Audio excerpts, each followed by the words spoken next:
মই এতিয়া খাই খতম কৰি ওলালোহি। মই মোৰ আপাজি বেগ লৈ যাওঁ। গাড়ীটো মোৰ বস্তু লৈ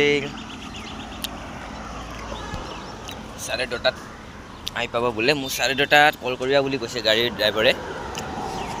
গাড়ীৰ ড্ৰাইভাৰ নে হেণ্ডিমেন নাজানো। মই কল কৰিলোঁ।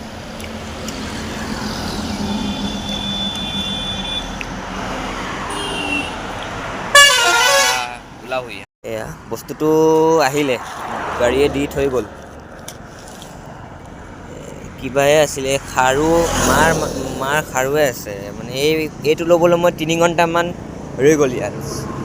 চাব এতিয়া এটা বস্তু ল'বলৈ মই 3 ঘণ্টামান ৰৈ গ'লোঁ। আপোনালোকে ভাবকচোন এতিয়া মই TSB কলেজৰ পৰা ওলাই গ'লোঁ। এতিয়া মই ঘৰত যাম।